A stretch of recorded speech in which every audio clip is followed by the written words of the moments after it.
Bueno, pues hola a todos y a todas. Un saludo muy cariñoso y fraternal a este seminario internacional en el que tengo la suerte de haber sido invitada a participar y con el que pretendo de alguna manera compartir algunas reflexiones sobre un tema que es el relacionado con la ecología política, que desde mi punto de vista en este momento es central para analizar el momento que estamos viviendo y desde luego para mucho de lo que va a venir por delante, ¿no? Estamos viviendo un momento, solemos decir, en el que la economía, la política y la cultura hegemónicas podrían decirse que le han declarado prácticamente la guerra a la vida. Es decir, un momento donde esta economía globalizada, mundializada, se desarrolla no solamente ya de espaldas, sino también en contraposición con las bases materiales que permiten sostener la vida humana y también otras vidas, ¿no? Las otras vidas de seres vivos que nos acompañan en este planeta. Digamos, y lo vamos a decir de una forma tremendamente esquemática por los tiempos que tenemos, que la vida humana tiene dos dependencias materiales que son absolutamente insoslayables, ¿no? A la primera de ellas la llamamos ecodependencia, y es la dependencia que existen en todos nuestros metabolismos sociales para sostenerse de los bienes fondo de la naturaleza. Estamos hablando de minerales de la corteza terrestre, estamos hablando de ciclos como el ciclo del agua, el ciclo del carbono, estamos hablando de procesos como la fotosíntesis o procesos como la polinización, que tienen la característica de no haber sido ni fabricados ni controlados a voluntad por los seres humanos. Es importante tener esto en cuenta porque nos lleva a entender básicamente que no existe tecnología o no existe economía posible sin esos bienes fondo de la naturaleza, ¿no? Sin embargo, nuestra cultura, la cultura occidental hegemónica que se ha impuesto, digamos, con lógicas coloniales y neocoloniales al resto del mundo, es una cultura que vive de espaldas, que vive en contraposición, que vive sin tener en cuenta esa dependencia insoslayable, ¿no? Por un lado, nos encontramos con que, por ejemplo, en la mayor parte de facultades de ciencias económicas casi del mundo, desde luego en el mundo occidental o en las escuelas de negocios, podemos estudiar la naturaleza como si fuera una asignatura, como si fuera un subconjunto dentro de la ciencia económica, mientras que más bien lo que sucede es todo lo contrario, es decir, que la economía no deja de ser más que un subconjunto, una pequeña parte del conjunto de la biosfera. No solamente es que la economía dependa de los bienes fondo de la naturaleza, sino que es que además estos tienen límites. Hay límites en lo que denominamos no renovable, como son los minerales de la corteza terrestre. Hay límites también en lo que llamamos renovable. En este caso los límites vienen dados por las tasas de renovabilidad de aquello que es renovable. Y hay límites también en lo que llamamos sumideros del planeta, que son los procesos biogeofísicos que degradan los residuos que genera la actividad humana y no humana. En realidad, el cambio climático no es más que un enorme problema de superación de sumideros, en este caso de carbono, ¿no? El hecho de ser dependientes absolutamente de los bienes fondo de la naturaleza, de que estos sean limitados y que además no sean ni producidos ni controlados a voluntad ni por la tecnología ni por la economía, nos aboca a tener que entender por las buenas o por las malas que nada puede crecer de forma ilimitada sobre este planeta físicamente limitado.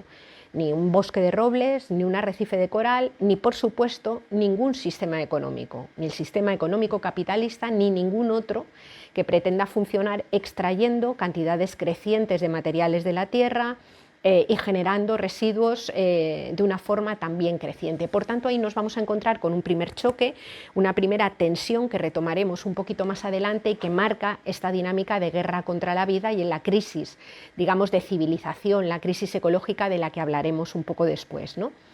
En la segunda dependencia me voy a detener mucho menos porque no es el objeto, digamos, de este espacio que compartimos, pero la querría nombrar para que la tengamos en cuenta, ¿no? La segunda viene dada por el hecho de que la vida humana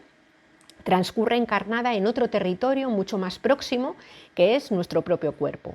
Un cuerpo que es vulnerable, que es finito, un cuerpo que necesita cuidados, que presenta necesidades a lo largo de toda su vida y de forma mucho más intensa en algunos momentos del ciclo vital. Estamos hablando de la primera infancia, del momento de la vejez, probablemente toda la vida en el caso de algunas diversidades funcionales o momentos de enfermedad que atravesamos todas las personas. Lo que quiero decir con esto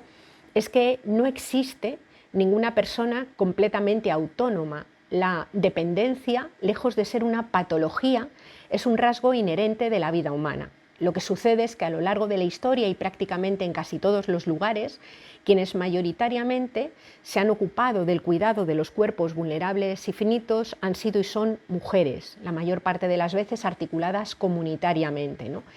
Y son mujeres no porque estemos mejor dotadas genéticamente para ocuparnos de cuidar de los cuerpos, sino porque básicamente vivimos en sociedades que establecen o que imponen una división sexual del trabajo y asignan de forma no libre estas tareas mayoritariamente a mujeres. Las denominamos sociedades patriarcales y digamos que de esta asignación, de esta división sexual del trabajo, se deriva la forma en la que se ha venido manteniendo el conjunto de la vida humana, pues, en la mayor parte de los lugares y desde hace ya pues, muchos siglos, ¿no? Por tanto, ecodependientes, sujetos a los límites físicos del planeta, interdependientes, una a una las personas radicalmente vulnerables. Esto significa que necesitamos, para poder pervivir en condiciones dignas, generar sociedades en donde la cultura, la economía, la política están organizadas en torno a lo que denominamos desde las miradas ecofeministas la centralidad de la vida, el poner la vida en el centro o el enfoque de la sostenibilidad de la vida humana, ¿no? Las vidas no se sostienen solas, hay que sostenerlas intencionalmente y por tanto, si miramos desde la perspectiva de la justicia y desde la perspectiva del mantenimiento de vidas dignas, necesitamos constituir sociedades en donde la prioridad sea el sostenimiento de esas vidas, ¿no? Planteo esto porque, sin embargo, la prioridad de las sociedades, sobre todo occidentales y extendidas al resto del mundo, no ha sido ese sostenimiento de la vida. Ha habido otras prioridades que han suplantado esta primera, ¿no? Entre otras la del crecimiento económico, la de la maximización de las tasas de ganancia de capital, que de alguna manera se ha erigido, digamos, como prioridad o como propósito articulador del conjunto de la economía globalizada y también de la política que la sostiene, ¿no? Y desde ahí querríamos hacer algunas reflexiones, ¿no? Occidente, la cultura occidental, está presa de una especie de pecado original, podríamos denominarlo, ¿no? Que de alguna manera marca lo que ha sido el desarrollo, el nacimiento de la política, su desarrollo y también de la economía globalizada tal cual la conocemos, ¿no? De la economía capitalista. Occidente, ya desde hace muchísimo tiempo, nos tendríamos que remontar prácticamente a las raíces clásicas del pensamiento, es un lugar en donde se establece desde tiempos, podríamos remontarnos por ejemplo a Platón, por poner una figura que nos sirva de referencia, es un lugar en donde se ha establecido una especie de abismo ontológico, una especie de pared que separa la vida humana del resto del mundo vivo, del resto de la existencia, ¿no? Esa mirada dual que se ha cristalizado posteriormente en toda la historia occidental, nos la encontramos pues, mucho más exacerbada en la cultura judeocristiana, en la escolástica y a lo largo de la Edad Media se va profundizando, y también dentro del propio periodo de la modernidad, sobre todo de la modernidad triunfante, ¿no? Una división entre los seres humanos y el resto del mundo vivo, que en el periodo de la modernidad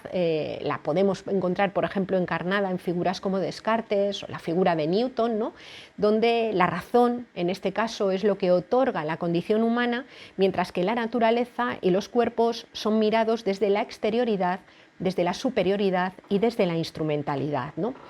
Esta mirada absolutamente dual, insisto, es una mirada fundamentalmente occidental. Hay muchas otras cosmovisiones en el mundo, muchos otros pueblos originarios, pero también pueblos campesinos dentro de nuestras propias sociedades no tienen esta mirada dual, ¿no? Y proceden desde cosmovisiones mucho más biocéntricas, mucho más integradoras, en donde el ser humano no es un ser que se encuentra completamente separado o en la cúspide del resto del conjunto de lo vivo, ¿no? Sin embargo, digamos, esta mirada dual ha tomado cuerpo, ha cristalizado en la política y ha cristalizado también dentro de la propia economía, ¿no? Tres son las palancas, a nuestro juicio, que han permitido que desde esta mirada dual, desde esta especie de fantasía de la individualidad, del sujeto político que se configura en las sociedades occidentales, son las que han permitido extenderlo de una forma notable y haber acabado transformando radicalmente el conjunto de los sistemas vivos hasta tal punto que desde algunos lugares se habla en este momento de antropoceno, aunque a mí me gusta más la terminología de capitaloceno, porque realmente no es el conjunto del ser humano el que ha terminado alterando las dinámicas naturales y esa ecodependencia, esas relaciones de codependencia de las que hablábamos al principio, sino que es más bien una determinada lógica organizativa, material, que viene determinada sobre todo por el capitalismo, ¿no? Y digo que son tres las palancas. Me referiría en primer lugar al patriarcado no entendido de una forma simplificadora, como se plantea tantas veces, como un sistema en el que los hombres están solo por encima de las mujeres, no solamente a eso, sino un modelo en el que se ha acuñado una idea de progreso o una idea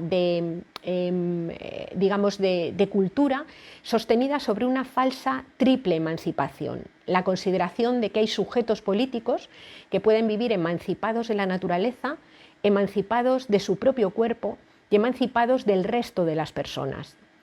Nadie puede vivir emancipado de la naturaleza, ni por supuesto de su propio cuerpo, ni emancipado del resto de las personas, puesto que somos interdependientes, ¿no? Lo que pasa es que hay una situación de poder, hay una situación de jerarquía, a partir de la cual algunos sujetos pueden vivir como si esa triple emancipación fuera cierta.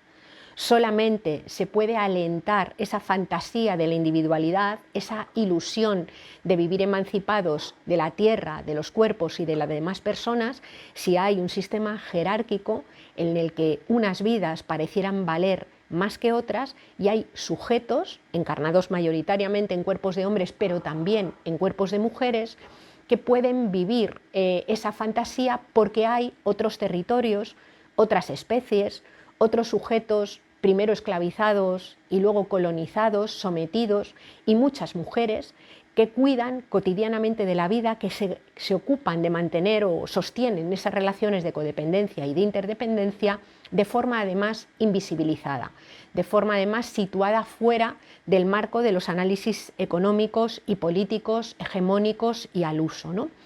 La segunda palanca, después del patriarcado, vendría a ser la tecnociencia, tal cual se configura en el pensamiento moderno de la modernidad triunfante. Hubo una modernidad disidente, existe una modernidad disidente que ha sido mucho menos conocida, pero esa modernidad triunfante basada en la mirada del mecanicismo de Newton, por ejemplo, que interpreta la naturaleza como una especie de gran autómata, como una especie de gran reloj perfectamente previsible hacia el futuro y hacia el pasado si la ciencia desentraña las ecuaciones que lo organizan. Una tecnociencia que ha permitido alejar de una forma tremenda los lugares en donde se actúa de los lugares en donde se sufren las consecuencias de las actuaciones. El filósofo Gunther Anders le llamaba a esto desnivel prometeico, ¿no? La tecnología en este momento nos permite ir actuando, ir tomando decisiones en donde la trivialidad de los actos, pues, por ejemplo, de utilización de determinadas tecnologías o de consumo, no están relacionadas o hacen invisible, digamos, las consecuencias que se derivan sobre otros territorios, sobre otros cuerpos, sobre otras vidas, sobre otras especies que muchas veces percibimos como lejanas, ¿no? Y además del patriarcado y el modelo tecnocientífico al uso, desconectado de la naturaleza y de los cuerpos, nos encontramos con el capitalismo. Yo no voy a entrar, porque no tengo tiempo además, en un análisis del capitalismo en tanto modelo económico, forma de producir bienes y servicios, de distribuirlos. Me querría remitir mucho más esquemáticamente al capitalismo como una verdadera antropología, es decir, al capitalismo como un fabricante también de subjetividades, ¿no? Un modelo económico que ha reducido o que establece una reducción profunda del concepto de valor al concepto de precio, ¿no? Un modelo económico en el que solamente tiene valor, solamente tiene visibilidad dentro de la propia economía aquello que puede ser registrado, digamos, a partir de valores contables. La reducción del concepto de valor al concepto de precio ha terminado generando, digamos, algunas nociones que son verdaderos mitos, verdaderas creencias que se han transformado en una auténtica religión civil. El concepto de producción, por ejemplo. Le denominamos producción básicamente a todo aquello que sucede en la esfera mercantil que hace crecer las tasas de ganancia del capital expresadas estrictamente en valores monetarios. Ese concepto de producción no razona mayoritariamente desde el punto de vista de necesidades humanas. Llamamos producción solo a lo que hace crecer el Producto Interior Bruto, por ejemplo, mientras que muchas veces aquello que hace crecer el Producto Interior Bruto no tiene por qué ser nada que sirva para satisfacer necesidades humanas de alimentación, de vivienda, de bienes, sino que lo que hacen es crecer, insisto, esos agregados monetarios exclusivamente, ¿no? Esto es importante. Nuestras economías, por ejemplo, pueden hablar de producción de armamento y de producción de alimentos. Ambas producciones son producciones en términos capitalistas. Ambas son medidas exactamente en las mismas unidades monetarias, lo cual hace que desde el punto de vista de la racionalidad política y económica y del debate económico y político que se suscita socialmente, las personas mayoritariamente no sean capaces de discriminar, no sean capaces de distinguir entre esas producciones, digamos, que sostienen la vida en el sentido de sostenibilidad de la vida que señalábamos al principio, y otras producciones que hacen crecer la economía pero no tienen por qué sostener vidas y además se llevan por delante bienes finitos, materiales finitos, territorios finitos, digamos, que tienen que seguir sosteniendo las existencias, ¿no? Esa mirada sobre el concepto de producción ha establecido lo que desde la economía ecológica hemos denominado el mito del crecimiento, ¿no? Que es este mito que defiende que la economía tiene que crecer siempre a costa de lo que sea para poder sostener las existencias. Y cuando hablaba de lógica, digamos, de religión civil, es porque esta mirada, esta sacralización del crecimiento económico y del dinero ha terminado generando una especie de lógica sacrificial, como la suele llamar Hinke Lammert, ¿no?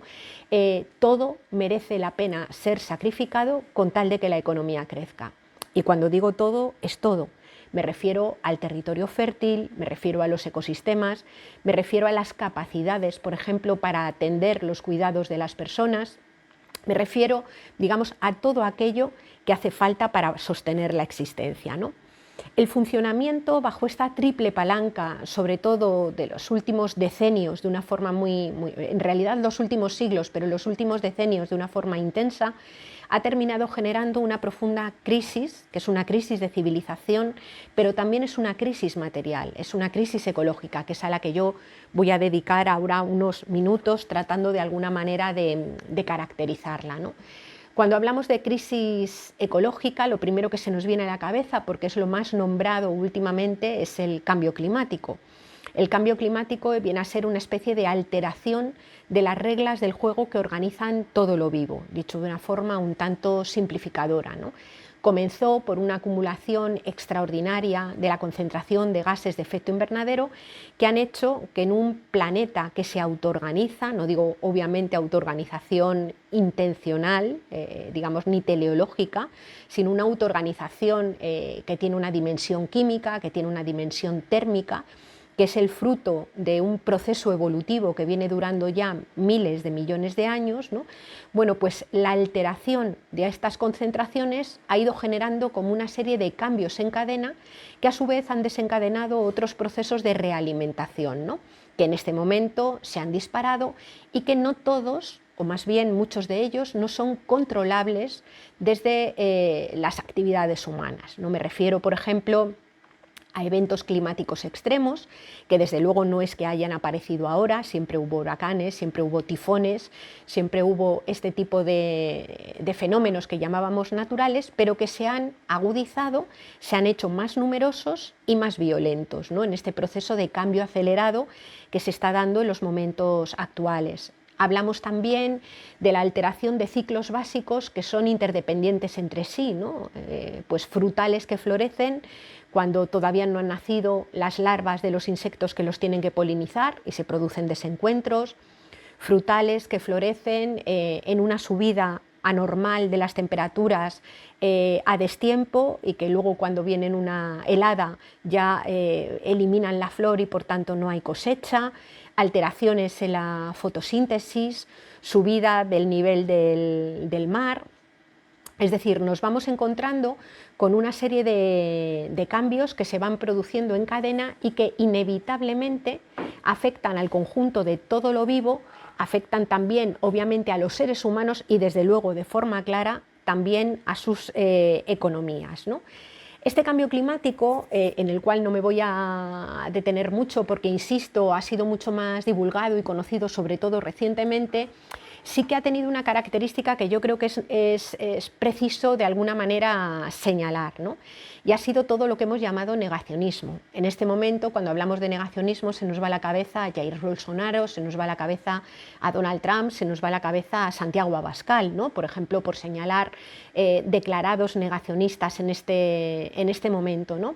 Yo creo que el mayor éxito de estos negacionistas es que, bueno, pues que la mayor parte de la gente se crea que lo son. Estas personas no son negacionistas, tienen claro que hay un cambio climático en ciernes, que tiene unos efectos devastadores desde la perspectiva de clase, de género, de procedencia, y lo que persiguen, digamos, son procesos adaptativos a este cambio climático desde una perspectiva que yo creo que con rigor podríamos denominar fascista o ecofascista, es decir, perspectivas organizativas que de alguna manera protegen o blindan los privilegios de sectores de poder mientras se queda desahuciada, por así decir, una parte importante de la población de este planeta, ¿no? Quiero referirme, no obstante, a ese otro negacionismo, muchas veces no reconocido, un negacionismo por obra o más bien por falta de obra, que es el que ha instalado en determinados sectores económicos y también determinados sectores políticos, incluso a veces progresistas, por falta de acción ante ello, es decir, por no hacer nada ante esa dimensión del cambio climático, ¿no?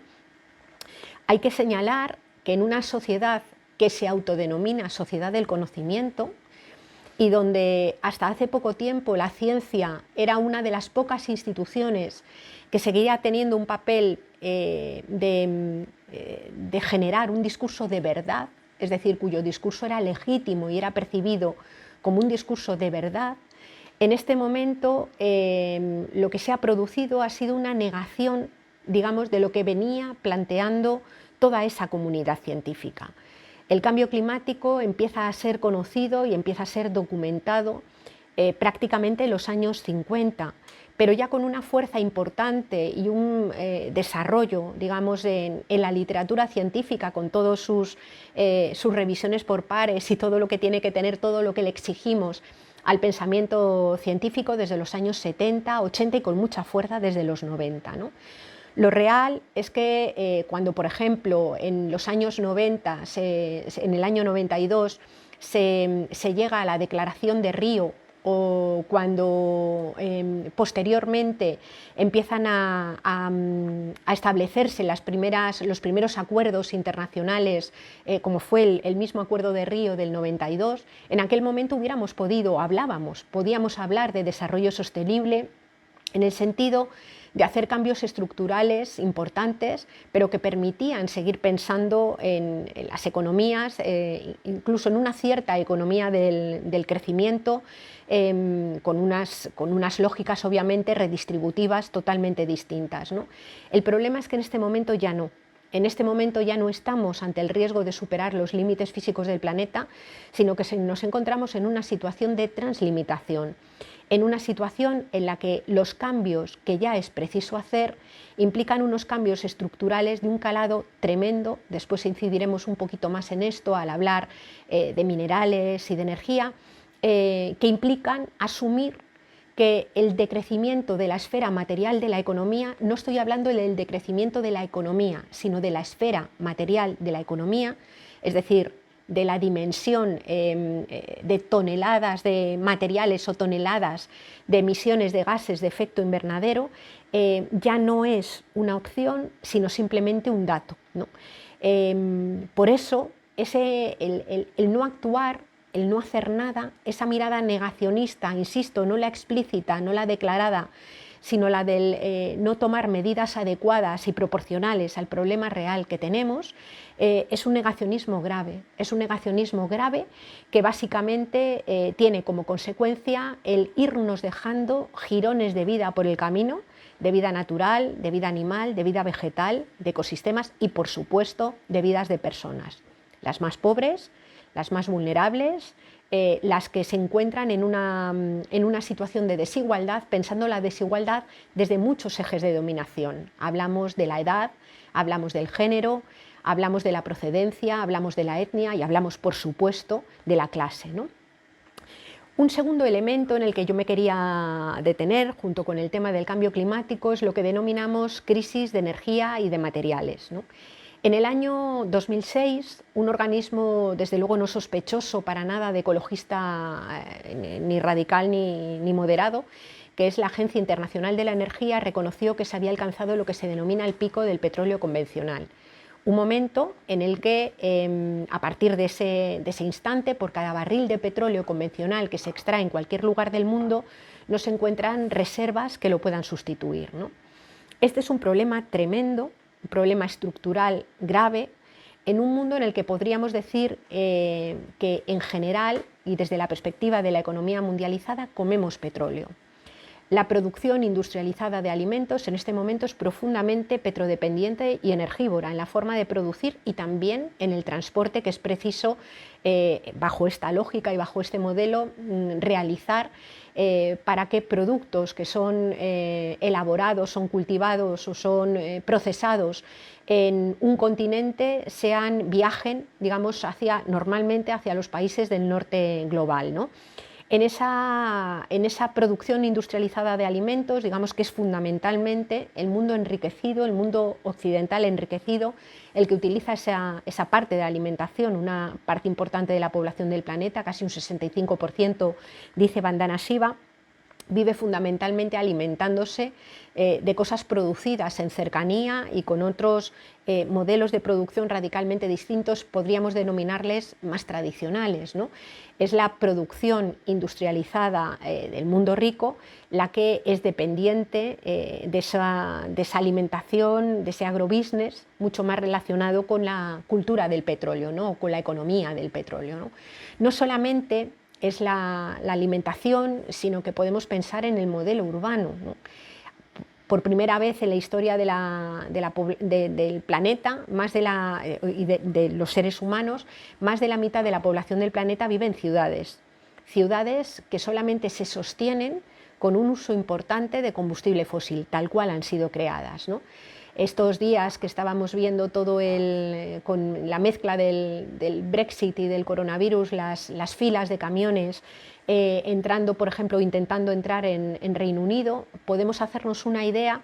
de cómo funciona el metabolismo urbano. Es decir, el metabolismo urbano, en lugares en donde no se produce nada que sirva para estar vivo, solamente se sostiene con la entrada de una cantidad ingente de camiones enormes que llevan alimentos, productos manufacturados, a veces incluso el agua, ¿no? Y que sacan también todos los días los residuos que se generan dentro de las ciudades. Es decir, el metabolismo urbano, sobre todo de la gran ciudad, tal cual funciona ahora, es absolutamente inviable sin energía fósil, ¿no? ¿Y por qué hablo de la energía fósil? Porque la energía fósil tiene más bien dos características que no tienen otras fuentes energéticas, ¿no? La primera de ellas es su versatilidad, sobre todo cuando hablamos del petróleo, es decir, su fácil traslado, la fácil manipulación que tiene, y la segunda de ellas es su altísima tasa de retorno energético, la que ha tenido hasta hace pocos años, ¿no? La tasa de retorno energético es una unidad que expresa la cantidad de energía que yo obtengo en función de la que invierto. El petróleo que se extrajo prácticamente hasta los años 90 del siglo XX era un petróleo que tenía una tasa de retorno que oscilaba entre 80 y 100, es decir, yo invertía un barril de petróleo en el complejo extractivo y podía obtener 80 o 100 barriles de petróleo. Ese petróleo ya está agotado en todo el mundo. En este momento las medias de tasas de retorno del petróleo convencional que queda, oscilan alrededor de 15, ¿no? Es decir, invierto un barril y obtengo 15. Obviamente, en este momento se está extrayendo de los lugares donde era más difícil extraer, a veces del fondo del suelo marino, de debajo de glaciares, y por tanto hace falta mucha más energía para poder sacarla. Aún así, esa tasa de retorno energética sigue siendo, con toda la pérdida que ha tenido, una tasa de retorno energética superior a la mayor parte de las energías que denominamos renovables y limpias. Las energías renovables y limpias tienen tasas de retorno óptimas cuando hablamos de la solar térmica, por ejemplo, de 10, de la solar fotovoltaica tasas óptimas de 15.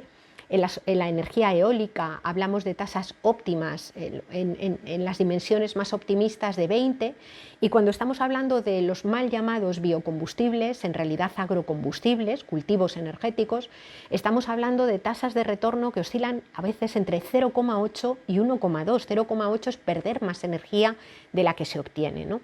Obviamente, el modelo mundializado, globalizado, basado en una gran maquinización, basado en un transporte de materiales, de personas y de energías por todo el mundo, que pudo sostenerse, que pudo crearse y generarse con esas fuentes energéticas de altas tasas de retorno, no se sostiene con la misma escala material, con tasas de retorno mucho, mucho más bajas, ¿no? Pero no solamente es esto, sino que es que el resto de fuentes energéticas, las que no son las energías fósiles, son también dependientes de otros minerales. Minerales como el litio, el platino, el neodimio, el disprosio, el tantalio, el cobalto, el cobre, ¿no?, que son también minerales finitos, como le sucedía al petróleo. Muchos de estos minerales, nos dice la comunidad científica, que ya han alcanzado sus picos de extracción, ¿no? Por ejemplo, es el caso del cobre, que lo alcanzó ya hace unos cuantos años, y nos encontramos con otros materiales como es el litio o como es el uranio, por ejemplo, para generación de energía eléctrica a partir de centrales nucleares, que alcanzarán sus picos de extracción, nos dice la ingeniería química, a partir, por ejemplo, en el caso del uranio, dentro de 35 años al ritmo de extracción actual. Lo que quiero decir es que si de repente hay que extraer mucha más cantidad de mineral para fabricar aerogeneradores, placas solares, infraestructuras, por ejemplo en el caso de las renovables, la disponibilidad del bien, del mineral, se acorta de una forma notable, ¿no? Esos minerales en este momento no solamente quieren ser utilizados para hacer las transiciones a las renovables, transiciones que tienen que ser obligadas tanto por cambio climático como por declive de energía fósil. Es decir, los seres humanos, queramos o no queramos, vamos a vivir de las renovables. Pero esos materiales, esos minerales, se quieren utilizar también, por ejemplo, para hacer la transición de la industria del coche de motor de combustión al coche eléctrico. El coche eléctrico no se fabrica de la nada, necesita esos minerales, ¿no? O quieren ser utilizados también para hacer todo el despliegue, una ampliación de la economía digital y sobre todo el despliegue de las tecnologías 5G, que necesitan una carga mineral absolutamente tremenda para poder fabricar pues, teléfonos móviles, pantallas, servidores, cableado, fibra óptica, satélites, es decir, todo eso requiere y tiene un peso material absolutamente brutal, ¿no? El declive de la energía y de los materiales tiene una importante dimensión de clase, una importante dimensión territorial y tiene una lógica absolutamente colonial y neocolonial, ¿no? Si miramos en este momento dónde se está extrayendo la energía fósil convencional que queda, nos encontramos con que los nombres de los países nos suenan un montón. Irak, Irán, Libia, Siria, Venezuela, Ecuador, Colombia, Nigeria. Estamos hablando de países que están cruzados por importantes tensiones. En algunos casos, guerras formales, como fue la guerra de Irak, con aquellas movilizaciones enormes que hubo con el lema "no más sangre por petróleo", porque se identificaba claramente cuál era una de sus causas estructurales, ¿no?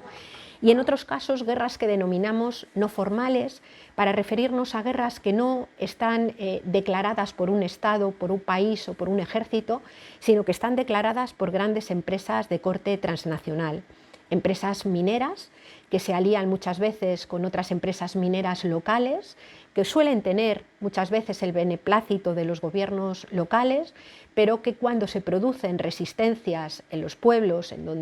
los territorios concretos donde se produce el extractivismo, cuentan con una serie de, en este caso, ejércitos privados, ejércitos mercenarios, grandes compañías de seguridad, que básicamente amedrentan, asustan, criminalizan y en el extremo asesinan a las personas que se resisten y que tratan de defender los territorios y las comunidades manteniendo otras formas de vida, ¿no? En estos casos, las personas que denominamos defensoras de la tierra, que tienen sus programas de acogida, de defensa y de solidaridad, son las personas que están básicamente resistiendo. Son hombres y mujeres, pero ahí también se produce un importante sesgo de género, ¿no? Cuando muchas de estas empresas transnacionales o los ejércitos llegan a los territorios, pues nos encontramos también con la vulneración de los derechos y de los cuerpos de muchas mujeres entendidos también como territorio de conquista, ¿no? Digamos que los procesos de extractivistas terminan generando la aparición, dicen las compañeras de los feminismos territoriales, por ejemplo el colectivo Cartografía sobre cuerpos y territorios en Ecuador, nos cuentan cómo se produce una especie de reactualización de los patriarcados locales, ¿no? Donde hay importantes alianzas entre el patriarcado blanco, occidental, capitalista y los propios patriarcados locales que terminan recluyendo, expulsando del espacio público a las mujeres que se ven en condiciones mucho más vulnerables para seguir sosteniendo las vidas y las comunidades, ¿no? Estas desigualdades territoriales son vividas además con una tremenda tensión dentro de los propios países del sur global, ¿no? Países en donde algunas veces gobiernos de corte emancipador y de corte progresista se encuentran con que prácticamente la única vía que tienen para poder generar crecimiento económico que les permita atender y realizar políticas de protección, de escudo humano para las personas, son dependientes de estas dinámicas extractivistas, ¿no? Donde se crean nuevas dependencias, porque finalmente muchos de estos productos, muchas de estas commodities, de los minerales,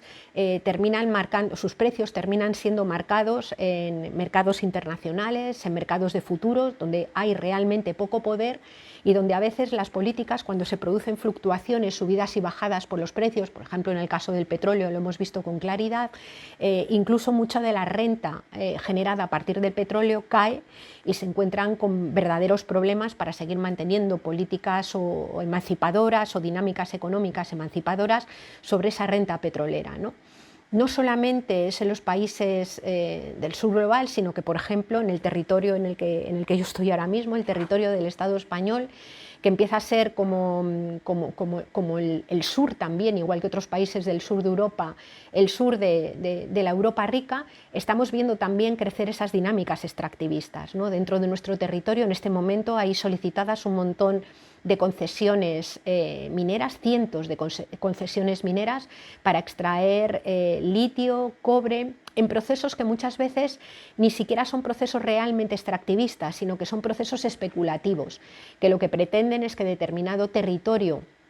que es rural, determinado territorio rústico, sea recalificado o sea de alguna manera calificado de otra manera para que digamos el patrimonio que suelen tener muchas de estas empresas mineras quede revalorizado, ¿no? Por tanto, nos encontramos con esa dinámica también dentro de los propios países del norte global. Lo que está sucediendo, tanto el cambio climático conectado con el declive de la energía fósil y de los minerales, y yo mencionaría, aunque no me voy a poder detener en ello, la pérdida de biodiversidad, y lo quiero mencionar porque la pérdida de biodiversidad, por ejemplo, está en el corazón estructural de la pandemia que estamos viviendo en este momento, es decir, la multiplicación y el aumento de las zoonosis, de las infecciones que pasan de seres animales a los seres humanos, crece por pura pérdida de biodiversidad.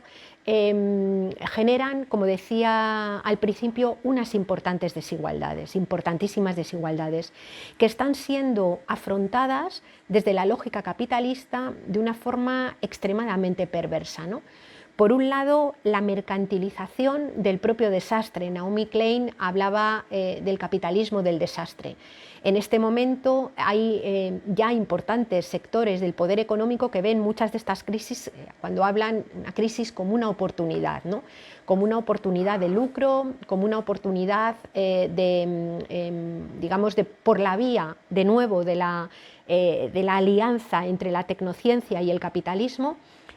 darles salidas a la crisis, salidas que solamente son viables para sectores privilegiados, pero darles salidas fundamentalmente tecnológicas a la crisis, es decir, tecnología utilizada para amplificar el extractivismo, tecnología amplificada para empezar a producir de otra forma distinta si no se puede producir con el petróleo, que cuando miras esas tecnologías y las tratas de expandir o tratas de aterrizarlas materialmente en las toneladas de minerales, en las toneladas de emisiones de gases de efecto invernadero, en las hectáreas de territorio que hacen falta para que se puedan materializar, lo que nos encontramos es que sirven para poder satisfacer las necesidades de minorías cada vez más pequeñas, privilegiadas, pero no dan físicamente para sostener las necesidades de la mayor parte de la gente, ¿no? Y otras salidas de las que denominamos securitarias. En los últimos años se está produciendo un proceso masivo de expulsión de muchísimas personas, migraciones forzosas, las económicas de toda la vida, pero también migraciones que tienen que ver con lo que llamamos los procesos de expulsión por causas ecológicas, personas que pierden el hábitat porque, bueno, pues a causas de sequías, de temperaturas o de inundaciones o eventos climáticos extremos ya no es un hábitat adecuado para poder vivir, personas que se ven expulsadas por las propias dinámicas de destrucción del territorio, por las dinámicas extractivas o las dinámicas violentas, que se ven arrojadas fuera de los lugares donde sostenían la vida, ¿no? El problema es que estas personas muchas veces se quedan en los territorios urbanos más cercanos o migran a los países que están más cerca, y algunas de ellas pueden emprender el viaje que siguen sus materias primas, el viaje de los países del sur global al norte global, ¿no? Por mirar lo que pasa aquí alrededor del Mediterráneo, lo que nos encontramos es que las vallas que no permiten entrar a las personas migrantes se abren y se cierran todos los días para que entren los minerales, la pesca, los alimentos y los bienes que vienen de los países de esas personas migrantes, ¿no? Entre medias, CIES, centros de internamiento de extranjeros, concertinas, servicios de vigilancia en el mar que hacen crecer el Producto Interior Bruto. Incluso durante la crisis de 2008, cuando se produjo una recesión brutal de los propios sectores, de los pocos sectores que crecieron a un ritmo del 8% anual, fue el sector de la seguridad de fronteras, ¿no? Digamos que las propias personas migrantes se terminan convirtiendo en la materia prima del negocio de la seguridad de fronteras, ¿no? En una forma de tratar de resolver la crisis económica que va muy asociada con la crisis ecológica, que no pone a la gente en el centro, sino que lo que pone en el centro básicamente es seguir haciendo crecer las tasas de ganancia del capital, ¿no? Desde nuestro punto de vista, desde la mirada de la ecología política y de la economía ecológica, que es una mirada, digamos, crítica dentro de la economía heterodoxa, lo que nos encontramos es que dentro de esta lógica no vamos a encontrar respuestas, no las vamos a encontrar, ¿no? Y por tanto querría apuntar algunas líneas que sirven para el debate con toda la dificultad que tienen y reconociendo además que no hay forma de dar saltos mortales para colocarte en otra lógica distinta, sino que desde donde estamos y con medidas de reforma que tengan claro cuál es el horizonte al que queremos llegar, es preciso ir impulsando cambios, ¿no? El primero de los elementos es decir que el decrecimiento de la esfera material de la economía no es un deseo, no es una propuesta que tengamos las personas ecologistas o algunas personas activas en miradas de ecosocialistas o de la ecología política, sino que es un dato. La economía va a decrecer materialmente sí o sí, por las buenas o por las malas.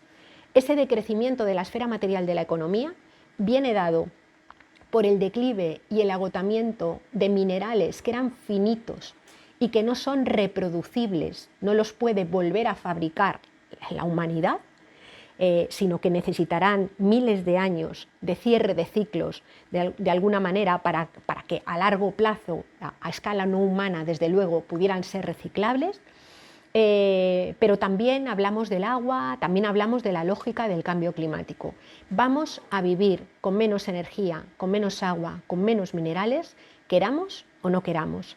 Y por tanto la clave está en cómo hacemos esos cambios. Hay una vía, que es la que yo creo que ahora mismo tenemos de forma hegemónica, digamos mayoritariamente extendida, que es una vía que yo creo que podíamos denominar rigurosamente fascista o incluso ecofascista, que es la que hace que aquellos sectores que están amparados por el poder económico, el poder político y el poder militar sostengan sus estilos de vida, mientras cada vez más gente va quedando fuera, arrojada a los márgenes y a la precariedad. Hay otra vía, que es una vía que debemos impulsar políticamente, que no es sencilla, que no es fácil, pero que es viable, es posible, ¿no? Y esa vía implica reformular nuestros modelos económicos, desde mi punto de vista, con tres ejes que yo creo que deben ser debatidos, ¿no? El primero de ellos es el principio de suficiencia. O sea, necesitamos aprender a vivir con lo suficiente. Y esto es todo un debate. ¿Cuánto es lo suficiente? ¿Cuáles son las necesidades humanas, ¿no? Pero es importante tenerlo porque el capitalismo habla solo de demanda y solo demanda a quien es solvente para demandar. Cuando hablamos de necesidades estamos hablando de lo que las personas necesitamos para mantenernos vivas y por tanto necesitamos abrir esos debates y pensar en cuánto es lo suficiente. Aprender a vivir con lo suficiente significa que desde luego quienes vivimos con mucho más de lo que nos toca tenemos que aprender a vivir de forma más sencilla en lo material, mientras que hay otras personas que están en una situación de miseria, de explotación y de empobrecimiento y precariedad brutal que necesitan más material para poder llevar unas vidas decentes, ¿no? El segundo principio tiene que ver con el reparto y la redistribución de la riqueza, entendiendo riqueza no solamente en términos de renta, que también hay que redistribuirla obviamente, sino en términos de acceso a la tierra, de acceso al agua, de reparto de las consecuencias del cambio climático, del reparto de las consecuencias, digamos, del declive de energía y materiales que tenemos, ¿no? También del reparto de las obligaciones que comporta tener cuerpo y ser especie. El cuidado de la vida no es una tarea solamente de mujeres articuladas comunitariamente, sino que son las sociedades, son los pueblos, son las comunidades, son por supuesto también los hombres, quienes también se tienen que ocupar de corresponsablemente garantizar el cuidado de los cuerpos. Y el último de los principios sería la organización de la política bajo la lógica de lo común y del cuidado, que yo creo que son dos ejes absolutamente claves. Lo común y el cuidado como políticas faro, como políticas palancas para poder reconstruir todo el conjunto de la economía y de la organización material, ¿no? A mí me resulta, por ejemplo, muy sugerente el trabajo que ha hecho Kay Raworth, aunque discutiría algunos de los elementos del aterrizaje que hace, pero cuando habla de esto que ha denominado la economía del donut, ¿no? Que señala un techo ecológico que no se puede superar, que genera importantes problemas y distorsiones casi de supervivencia, su superación, y un suelo mínimo de necesidades que está incluida dentro de ese techo ecológico. Lo que ella dice es que entre ese techo ecológico y ese suelo de necesidades hay un espacio, un rosco, un donut, por eso ella habla de la economía del donut, en el cual es posible construir vida segura para la humanidad. Cuando el suelo mínimo de necesidades en esa situación de translimitación crece de una forma desorbitada para los sectores de privilegio, lo que sucede es que el techo ecológico se acorta enormemente y sistemáticamente, físicamente, inevitablemente, una parte importante de la población queda fuera, ¿no? Por tanto, desde ahí es desde donde yo creo que debemos pensar el conjunto de la política pública, de la política y de la vida en común, ¿no? Ya no podemos pensar la crisis ecológica al margen de la precariedad y la crisis social. Van juntas, están directamente conectadas y por tanto cuando hablamos de escudo social y de políticas para la sostenibilidad o para la resiliencia, las tenemos que pensar en conjunto, porque si no, se corre el riesgo de apostar por falsas soluciones que incluso sin voluntad, sin querer, se deslicen por el tobogán de los ecofascismos, ¿no? Afortunadamente son muchas las líneas de trabajo para realizar, ¿no? Conocemos y sabemos que existe la posibilidad de producir alimentos de una forma completamente diferente, es decir, la agroecología no es una especie de vuelta atrás, sino que es una mirada agronómica, una mirada técnica para poder producir alimentos que no envenenan ni a la tierra ni a las personas. Hablamos de circuitos cortos de comercialización, hablamos de una producción mucho más local en lo que se refiere a los alimentos. Hablamos de una forma distinta de organizar el modelo de ciudad. Hay diversos estudios que se han venido produciendo en muchos lugares, ¿no? Yo he tenido la suerte de participar en algunos de ellos aquí a escala país, en donde vemos que las grandes ciudades pueden ser reformuladas en términos ecológicos y sociales de una forma distinta, pensando la reordenación del territorio, los planes urbanísticos, los modelos de transporte, los modelos alimentarios y la propia edificación, ¿no? La posibilidad de reducir consumo energético y emisiones de gases de efecto invernadero generando bienestar para la gente, ahí son grandes. Estamos hablando, por ejemplo, de bienes relacionales, estamos hablando de una parte importante también de la ingeniería que está trabajando en lo que se denomina industria verde y procesos de diseño verde que pueden permitir organizar las cosas de otra forma diferente. No, desde luego voy a decir que haya ni muchísimo menos una hoja de ruta realizada, es muchísimo el trabajo que hay que hacer, es una cuestión... No es cuestión sencilla y es una cuestión complicada, pero desde mi punto de vista lo más problemático no es ni lo tecnológico ni lo económico en cuanto a forma de producir bienes y servicios. Lo más problemático es lo político y lo cultural, ¿no? Lo político no entendido solo como con quién gobierna, sino básicamente, no entendido quién gobierna, sino básicamente entendido el movimiento importante social que tiene que haber para poder hacer esos cambios, y lo cultural porque necesitamos una disputa de esa hegemonía cultural, una disputa de hegemonía en lo que entendemos, cómo entendemos el concepto de bienestar, cómo entendemos el concepto de vida buena, cómo entendemos básicamente todas esas,